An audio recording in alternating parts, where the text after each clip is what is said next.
जय श्री श्याम भक्तों, कार्तिक माह की शुक्ल पक्ष की अष्टमी को गोपाष्टमी के नाम से जाना जाता है। इस दिन गाय की और बछड़े की पूजा की जाती है। जब आप पूजा करें तो उन्हें जल चढ़ाएं, मूली चढ़ाएं, रोली चढ़ाएं, चावल चढ़ाएं, फूल चढ़ाएं, गुड़ चढ़ाया जाता है, जलेबी चढ़ाई जाती है, दाल दी जाती है, उन्हें घास खिलाया जाता है और दीपदान किया जाता है। फेरी दी जाती है उनके चारों तरफ और आपका मन होता है तो आप इस दिन व्रत भी कर सकते हैं। ऐसा करते हैं जिस दिन गोपाष्टमी होती है उस दिन कई लोग परोसे भी निकालते हैं। परोसे मतलब 8 जगह आप थाली में कुछ भी आप भोजन बनाएं, जैसे पूरी वगैरह बना सकते हैं तो पूरी वगैरह, नहीं तो मीठे चावल बना सकते हैं। यानी कि 8 जगह आपको परोसे निकालने हैं और उन परोसे में दक्षिणा अवश्य रखें। आप अगर गौशाला जा रहे हैं तो वहाँ पर ग्वाले मिलते हैं तो आप उनको दे सकते हैं, तो वो सबसे पुण्य माना गया है। अगर आपके आसपास आप गौशाला नहीं है और आप गौ मतलब जो गऊ की रखवाली करते हैं उन्हें ही ग्वाला कहा जाता है। अगर आपके पास आसपास कहीं पर गौशाला नहीं है तो आप किसी उनके नाम से, गोपाष्टमी के नाम से आप मंदिर में दे सकते हैं या फिर गायों को खिला सकते हैं। 8 पत्तल के नाम से जाना जाता है, 8 जगह इसे निकाले जाते हैं। अगर आपका मन हो तो व्रत भी किया जाता है, एक टाइम खाना खा के व्रत किया जाता है। मन हो तो आप कर सकते हैं। गऊ की पूजा, गऊ में कहते हैं 36 करोड़ देवी देवता होते हैं और इस दिन जो है कृष्ण जी गाय चराना अष्टमी के दिन से ही शुरू किया था, तो इसीलिए गोपाष्टमी की पूजा की जाती है। गोपाष्टमी के दिन सुबह सुबह आप जल्दी उठे, चावल बना सकते हैं तो अति उत्तम है। मीठे चावल आप बना ले, पहले सिंपल बना ले, फिर उसमें बूरा और थोड़ा सा घी डाल दें हल्का हल्का सा और उन्हें ठंडा कर ले। ठंडा करके आप ले जा सकते हैं। नहीं है पतासे और खील जो दीपावली के रखे होते हैं वो दे सकते हैं। सुहाली अगर रखी है घर में तो सुहाली आप ले जा सकते हैं। गेहूं है तो आप उन्हें रात को भिगो दें और या फिर दिन में किसी भी टाइम आप जाएं तो उस टाइम पे आप भिगो के गेहूं दोनों हाथों में गेहूं को आप रखें और उसके बाद गऊ को आप खिला सकते हैं। ऐसे भी खिलाते हैं। आप जो चावल बनाए हैं उन्हें ठंडा करके ले जा करके आप उन्हें भी खिला सकते हैं गऊओं को। विधि तो काफी सारी है, आप इनमें से जो अच्छी लगे आप कर सकते हैं। गऊ की पूजा जिसके साथ बछड़ा हो, अगर उसके साथ पूजा की जाती है तो वो अति उत्तम मानी जाती है। नहीं है तो सिर्फ गऊ की भी आप पूजा कर सकते हैं। बछड़े की भी आप पूजा कीजिए। आप फल भी लेके जा सकते हैं, केला है कोई और सेब है, वो फल भी आप चढ़ा सकते हैं। थोड़ा सा पानी उनके पैरों में हल्का सा छींटा डालें, ज़्यादा पानी ना डालें और उनके तिलक लगाएं। आप रोली का तिलक लगाते हैं, चावल चढ़ाते हैं और जो उनकी सींग होते हैं ना दोनों तरफ, उसमें आप मूली लपेटते हैं। जब ग्वाला खड़ा हो पास में तभी आप करें, कहीं गाय मारने वाली हो ऐसी गायों के आप ना करें। थोड़ा ध्यान से करें, बच के करें। और उसके बाद उनकी फेरी दी जाती है। सारा जो आप गुड़ लेके गई हैं, जो आप पतासा, जलेबी, ये सब चीज़ें मिष्ठान चढ़ाया जाता है, उन्हें आप खिला दें। उसके बाद फेरी देते हैं।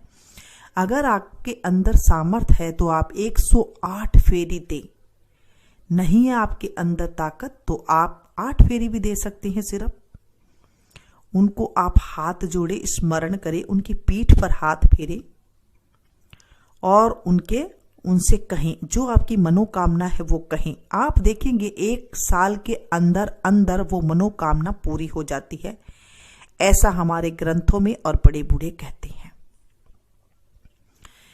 जब कान्हा जी 6 साल के हुए थे तो अपनी यशोदा मम्मी मैया से कहने लगे कि मैया मुझे गऊ चराने जाना है। जिद पकड़ ली तो माता ने खूब समझाया, अभी तुम छोटे हो। तो कान्हा कहने लगे कि नहीं, मैं छोटा नहीं हूं, मैं बड़ा हो गया हूं। तो यशोदा मैया ने नंद बाबा को बुलाकर कहा कि ये अभी जिद कर रहा है कि मैं तो गऊ चराने जाऊंगा। तो नंद बाबा ने फिर पंडित जी को बुलाया और पंडित जी को बुलाकर बोला कि इसका कुछ मुहूर्त निकालिए, हमारे जो कान्हा जी हैं हमारे, जो लल्ला है, ये गऊ चराने जाएंगे। पंडित जी ने काफी कुछ देखा, चारों तरफ पन्ने पलट पलट के नक्षत्र वगैरह देखे, तो वो कुछ गुमसुम से बैठ गए। नंद बाबा ने क्या क्या हुआ पंडित जी, कोई मुहूर्त तो निकालो। तो पंडित जी ने कहा कि सारे ग्रह नक्षत्र आज के दिन से ही जो है शुरू हो रहे हैं और आज का सबसे शुभ मुहूर्त है। तो अष्टमी का जब शुभ मुहूर्त निकला, उस दिन अष्टमी थी, कार्तिक शुक्ल पक्ष की अष्टमी। तो पूरे गांव में जो है कहलवा दिया कि आज से जो है कान्हा गऊ चराने जाएगा। तो सारी औरतें आ गई, गऊ की पूजा की गई, उन्हें मिष्टान दिया गया और कान्हा के तिलक वगैरह लगाया गया कि आज से जो है गऊ की ये गऊ चराने जाएंगे। अब कान्हा जी गऊ चराने गए तो एक दो गाय जो है इधर उधर हो गई। जब इधर उधर हो गई, कान्हा तो जो है गाय चरा रहे थे। अब एक गाय चरते चरते जो है काफी दूर आगे जंगल में चली गई। अब जंगल में गए तो वहां पर देखा कि एक शेर बैठा है और शेर ने कहा, अरे आज तो मुझे भोजन मिल गया। पूजा करी हुई गाय थी जिसके तिलक लगाया हुआ था। तो गाय माता ने कहा कि मुझे आज छोड़ दो, मेरे बच्चे को दूध पिलाना है, मैं दूध पिला के वापस आ जाऊंगी। शेर ने कहा, क्यों, मुझे पागल समझा है क्या? कोई भी मरने वाला आदमी कभी जाकर वापसी आया है क्या? गाय ने कहा कि मैं नंद बाबा की गाय हूं, वचन देती हूं कि मैं वापसी जरूर आऊंगी। शेर ने कहा, ठीक है, चली जा। तो गाय रंभाती गई। दोपहर का टाइम था। बछड़े ने सोचा कि मेरी माँ तो रोज शाम को आती है, आज दोपहर में कैसे आ गई? धूप में दोपहर में कैसे आ गई? शाम के टाइम से आने से पहले बेटे ने पूछा, माँ तुम जल्दी कैसे आ गई हो? गौ माता ने कहा, बेटा मैं वचन देकर आई हूं, फटाफट तो दूध पी ले और मुझे जाना है, वो मेरा आज मुझे वो खा जाएगा। बछड़े ने कहा कि माँ मैं वचन वाला दूध नहीं पीऊंगा, मैं भी आपके साथ चलूंगा। जिद करने लगा।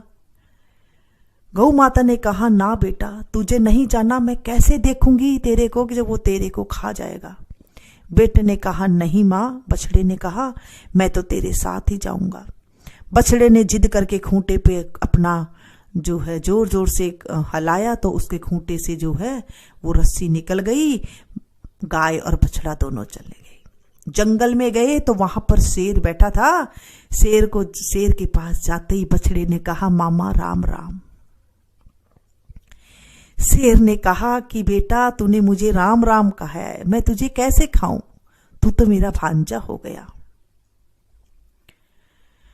और उसने बछड़े को कड़े पहनाए, झबोला दिया, जो झाबल जोटे कपड़े होते हैं वो दिए और कहने लगा कि मैं तुझे कैसे खाऊंगा। गाय को बोला कि तू तो मेरी बहन है और उसे खूब सारी उसकी जो है जो देते हैं वो दिया उसे और कहने लगा कि आज से तू मेरी बहन है और मैं तुझे नहीं खाऊंगा। हे गौ माता, हे मेरे बांके बिहारी, हे मेरे सांवरिया, हे मेरे प्रभु, हे मेरे गिरधारी, जैसे गाय के बच्चे को जीवन दिया, जैसे गाय के बच्चे को बचाया, वैसे हर माँ के बच्चे को बचाना, हर माँ की रक्षा करना। इस कहानी को जो कहे उसकी रक्षा करना, उसकी बच्चे की रक्षा करना, मेरे बच्चे की रक्षा करना, मेरी रक्षा करना। जिस कहानी को जो ये कहानी को सुन रहा है, सुना रहा है, हुंकारा भर रहा है, उसके बच्चे की भी रक्षा करना, उनकी भी रक्षा करना। हे गौ माता, हमारी रक्षा करना, दया हो। कुछ गलती हो गई हो तो हमें माफ करना। इस तरह से हमने कहानी सुनी। गोपाष्टमी के दिन अगर आपका मन हो तो आप इसे ज्यादा से ज्यादा शेयर करें, क्योंकि जब हम गोपाष्टमी के दिन किसी को कथा सुनाते हैं तो हमारे जीवन में खुशियां आती है। आप इसे ज्यादा से ज्यादा अपनों के साथ शेयर करें ताकि घर बैठे ही सब सुन सके। अब बात आती है कहीं कहीं पर जो बड़े शहर है वहां पर गांव भी नहीं है, गाय नहीं है। जैसे दूर कहीं पर इंडिया से बाहर रह रहे हैं वहां पर भी गाय नहीं है, तो क्या करें? देखिए, मन में मनसा पूजा भी एक होती है। गाय का चित्र तो होगा आपके पास, आप उसे देखें, नहीं तो आप मेरी ये जो कहानी सुन रहे हैं इस कहानी से ही आप मन में संकल्प ले और एक गाय का चित्र आप रख करके उनकी आप फेरी दे लें, फेरी दें, उनकी पूजा करें। अगर नहीं है तो तब आप ये कर सकते हैं, है तो आप ऐसे ना करें। जो आपके पास फोटो है, अगर कान्हा जी की फोटो में है तो बहुत बढ़िया है, वहां पर भी आप कर सकते हैं, उनकी रख के आप पूजा कर सकते हैं। अगर आपके पास गाय है आसपास थोड़ी दूर में है तो जा करके अवश्य आप पूजा करें, क्योंकि गाय की पूजा करने से कार्तिक का जो पावन महीना चल रहा है, मैं हमेशा आपको बताती हूँ, कथा में भी बताती हूँ, तो जो पावन महीना चल रहा है इसमें हम जो कुछ कर लें वो कम है। गौ माता को आप हरा डलवा सकते हैं, गौ माता को आप पालक के गुट्टे लेकर के छोटे छोटे से काट करके भी वो भी आप खिला सकते हैं। जितनी आपकी सामर्थ हो उतना आप कर सकते हैं। गौ माता को मिठाइयाँ भी लेके जा सकते हैं आप, जो शक्करपारे आपके बने थे दीपावली पे वो भी आप लेके जा सकते हैं। जो आपकी मनसा हो वो कर सकते हैं। अगर आपको कई साल हो गए हैं गौ माता की पूजा करते हुए, उद्यापन की मन में है, तो उद्यापन के लिए तो फिर आपको एक जो बट्ठल होता है वो लेके जाते हैं और ब्लाउज की पीस लेके जाते हैं। गौ माता को उड़ाने के लिए एक शॉल लेके जाते हैं, चुंदरी लेके जाते हैं और काफ़ी सारा जो है उनमें अनाज भर के लेके जाते हैं, ताकि गौ माता को जो भीगा हुआ अनाज लेके जाते हैं, जैसे दाल हो गई, चावल हो गई, कनक हो, गेहूं हो गई, कनक हो गई, इस तरह से इसमें भिगो करके लेके जाते हैं। फिर वहां पर जो गाय को संभाल के खड़ा हुआ होता है वो ग्वालिया का रूप होता है, उन्हें भी तिलक किया जाता है। तिलक करके उन्हें भी कुछ दक्षिणा दी जाती है और एक लकड़ी भी दी जाती है, ताकि वो गऊ को चरा सके और वहां पर वो खड़ा हो सके। एक बाल्टी दी जाती है गाय को पानी पीने के लिए और एक बट्ठल दिया जाता है जिसमें गाय चरती है, ऐसे दिया जाता है। ऐसे नियम है कुछ चीजों का देने का। 8 पत्तल मैंने आपको बताई थी कैसे आपको देनी है। अगर आप पूरी सीरा खीर के निकाल सकते तो वैसे बना सकते हैं, नहीं तो आप सिंपल जो मैंने चावल की बताई है वैसे लेके जा सकते हैं। तो आप ऐसे सिंपल पूजा कर लें और उसके बाद जो है गोपाष्टमी की पूजा इस तरह से होती है। आज हमने गोपाष्टमी की कथा सुनी और विधि भी जानी, उद्यापन की विधि भी जानी कि किस तरह से हमें करनी चाहिए। और मैं अब आगे आपको आंवला नवमी की भी कथा सुनाऊंगी, तो उसके भी आप देख लीजिएगा। मिलती हूँ फिर से एक नई वीडियो में नई जानकारी के साथ। तब तक आप लोग देखते रहिए मीनू संगीत। Thank you.